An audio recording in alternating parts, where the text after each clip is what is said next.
In the end, Cyrus the Great died before he accomplished his goals.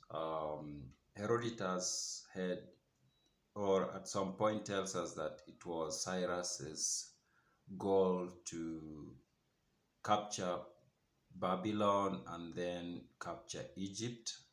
Um, Egypt, Babylon, Lydia were the kind of superpowers in that region at the time, and of course Persia. And he wanted Persia to be the overlord of all these great empires. So he managed to conquer Lydia. I've talked about that in previous videos. And then he captured Babylon very easily. In fact, there was no war really. He just came to them, and they did not expect him to overcome them. He did. They didn't even fight. Now, before he decided to go to Egypt, he decided to attack. Before I come to that, so generally, he had been very successful. As I said, he had conquered Lydia, he had conquered Babylon, but he also did a lot of damage to the Greek tribes. He had captured many of their city-states, many of their small countries, and he has put a lot of great part of their land under the Persian rule. So to the east, so we can say that he, throughout up to this point, Cyrus the Great have developed this feeling of being invincible, of feeling undefeated, like nobody could stand him. And then he decided to attack a small, a small kingdom. According to the accounts by Herodotus, the people of this kingdom were like primitive compared to others around them, especially the Persians, the Greeks, and the Egyptians, and the Babylonians. This kingdom were like, the people of this were mostly hunter-gatherers, and but they were very warlike. He calls them the Massagetae, and these people lived to the east of what was then Persia. They had a king, and then the king died, and the queen took over. The wife of the king became the king and started ruling the land. Her name, Herodotus tells us, was Tomyris. So Tomyris was a very effective queen, and Cyrus the Great decided to go and capture this land. And Herodotus explains it as if Cyrus did not see it as a big challenge. In fact, he thought it would be so easy for him to go there and capture the land and make it part of Persia. And in fact, initially, he didn't use war. He decided to use a trick to bring that part of Asia under Persia.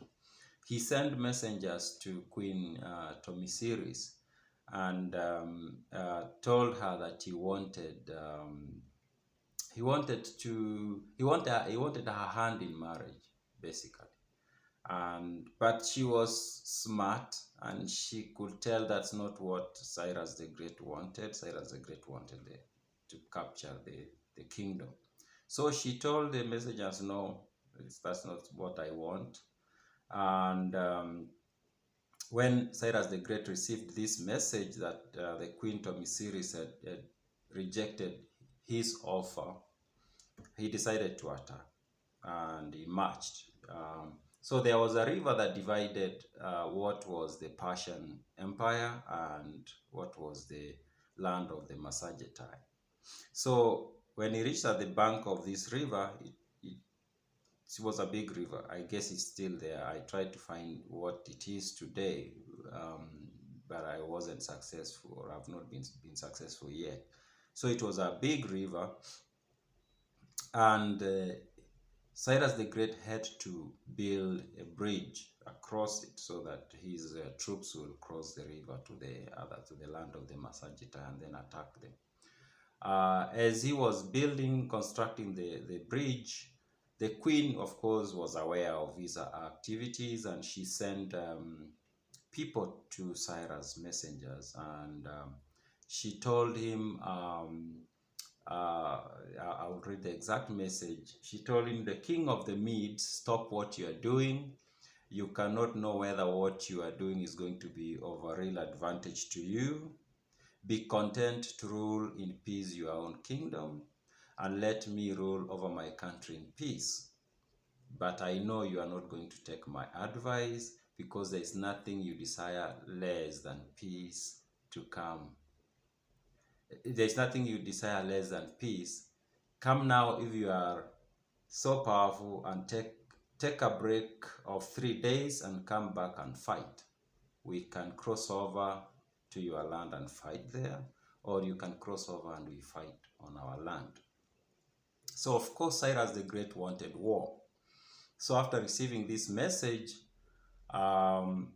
he called his advisors into a meeting, and he asked them, "So how do we proceed from here?" And almost everyone told Cyrus that the best way to do, since the queen has offered that we can take 3 days break and then we meet and fight, and we can decide to fight over here on our land or over there on their land, it's better if we let her come over and we fight her on our land. But Croesus, remember Croesus, who was the king of the Lydia, who Cyrus the Great had captured and now was walking around with, he disagreed, and he told Cyrus the Great, having been a king myself of a powerful empire, and following what has happened to me, the fall of you taking my country and making me kind of your slave, I have learned a lot of lessons, and I'm going to give you advice. And he told him, if you deem yourself to be an immortal, and your army an army of immortals, then ignore my advice. But if you view yourself to be a mortal man and a ruler of mortal men, take this first to heart before you act. He told him there is a wheel on which the affairs of men revolve, and its movement forbids the same man to be always fortunate. Now, when you look at this message, you kind of feel that is a message that comes out of Solon, the wise, the sage, who had come to Lydia and advised Croesus that he shouldn't be so confident that he's the happiest man in the world. So when you see this message, it's kind of like it's coming, like it looks like Croesus had learned a lot of things out of Solon's message, and he kind of came with a principle to life from out of it. So then he went ahead and told Cyrus, you know what, I disagree with everyone who tells you that we should let the queen of the Massagetae and our army to cross over and we fight on our land or on your land. I suggest that you tell her that you will cross over to her land, and this is why. If you let her come here and you fight on this land, and she defeats your army, then there is a likelihood that your empire will fall, because now the army is not going, the Massagetae army is not going to stop after they've defeated your soldiers here. They will continue. Now they'll conquer the entire country. Meanwhile, if you beat them here, then what have you gained? You will not have gained any land. Yeah. So the better thing to do is to cross over. so that if they beat you, you can cross over and you've not lost anything. But if you beat them, then you can go ahead and conquer their land.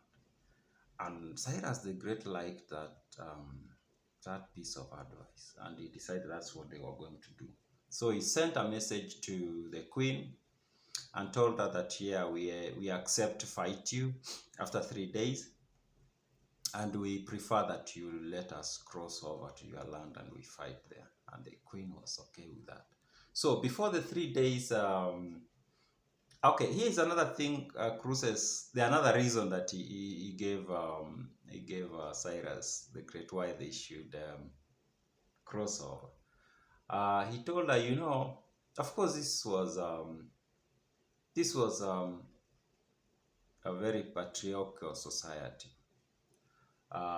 They didn't have a lot of respect for women, and even if the woman was a queen, they didn't feel like they needed to give her respect, like there was something missing, that she wasn't an equal really. So Croesus told Cyrus, you know what, it will also be so embarrassing if you lose to a woman, or if you yield ground to a woman. So that means if you just let her come over to your land, you've already yielded some land, some ground to her, and that's so embarrassing because she's a woman. So you shouldn't do that. So of course, Cyrus sent a message. Cyrus, as I said, accepted Croesus' advice, but this advice will come back to bite Croesus many years later. The son of Cyrus, Cambyses, will decide to kill Croesus because, in his opinion, Croesus misadvised his father, and that advice led to his death. But that will come much later, several years later, not immediately. So this advice by Croesus will come later to bite him, to make him pay. He will pay for it later on. So, so the message went to the queen, and the queen accepted. It's okay. After 3 days, you people will cross over to our land, and we'll fight and see who wins. So before the 3 days were over, Cyrus was sleeping at night, and he had a dream. And in the dream, okay, before the dream, Cyrus sent his son Cambyses, who up to that point was with him, and Croesus. He told them to go back to Susa. Susa was the capital of the Persian Empire. To go back to Susa. That was a normal procedure, that when a king goes to war, they will have to appoint one of their sons to be just in standby in case he loses the war and he dies. The son takes over. So he gave him instructions to go back to Susa and to take Croesus with him. And he asked him to treat Croesus very well. He had come to like Croesus. He had come to like his advice. So Cambyses and Croesus left before the war, before the 3 days were gone. So then Cyrus the Great was sleeping at night, and he had this dream. He saw a son of one of his, they call them satraps, which were like provisional governors. He was a governor in his government. He was in charge of a particular region of the empire, and his name was Hystapis. So in his dream, he saw the eldest son of Hystapis with 2 wings, huge wings. One wing covered Asia, and the other wing covered Europe. Now, let me say something about this, because to some extent it's unbelievable. Herodotus is very careful with his stories. That's one thing I will say. He gives a caveat to the story about the fall of Cyrus the Great. He says he did a lot of research. He went to Persia. He talked to many people, and he collected so many stories about how Cyrus the Great died. And this is what he found to be a lot more credible than everything else he was told. So you need to bear that in mind. So yeah, so Cyrus is dreaming about Hestapi's son Darius having wings, 2 wings, huge wings. And then in the morning he called Hestapis and told him, you know what, I dreamt at night that your son is plotting against me. And Hestapis was scared. He was like, how is that possible? Because Darius at that point was like a 20-year-old. In fact, he did not qualify to join the army. That's why he remained back at home. So, but Cyrus told Hestapis, I want you to go back home, take care of that boy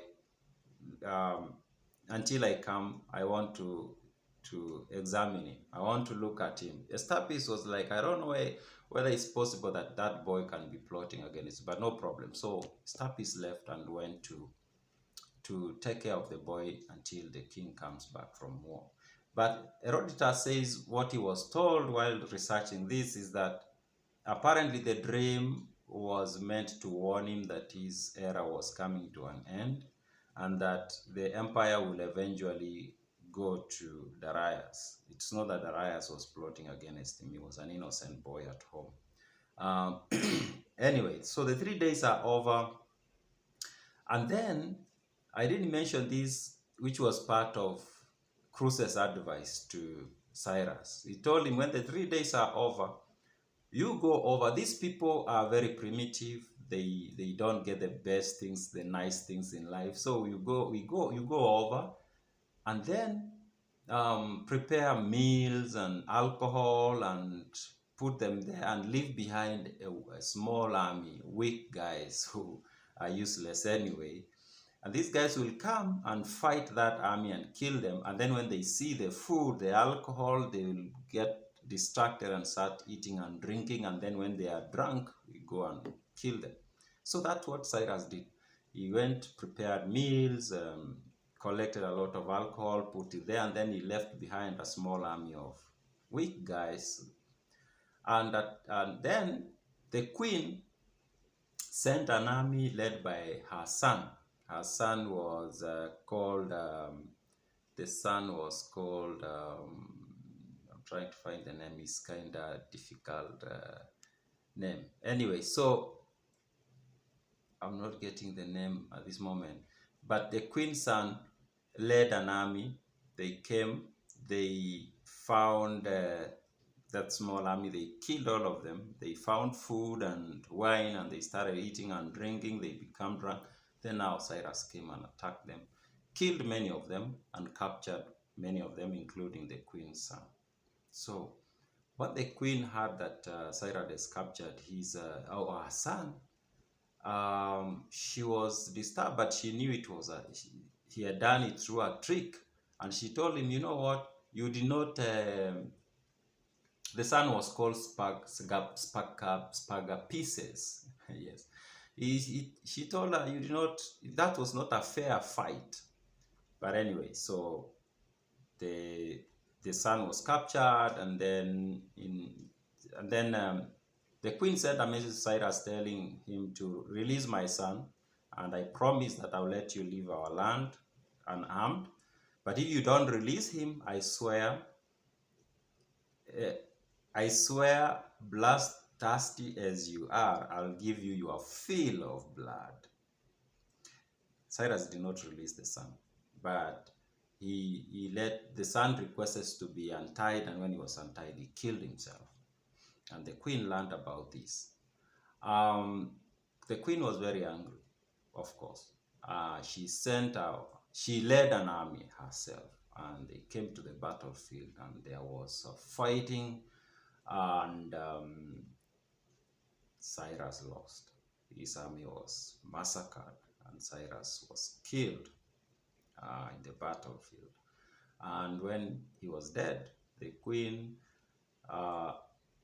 took his body, cut off his head, and took a bag of a skin, like there was these skins that will be created so that you can put liquid inside, and he poured a lot of human blood in it, cut his head, and he put it inside the blood while telling him, Cyrus, I'm giving you your fill, your fill of human blood, as I promised. So that's how Cyrus died. Yeah. So the next video we'll see how the son took over Cambyses and the messes he made. He was kind of crazy a bit, and how he lost the kingdom, which later went to Darius, who Cyrus had dreamt that he was going he was plotting against him.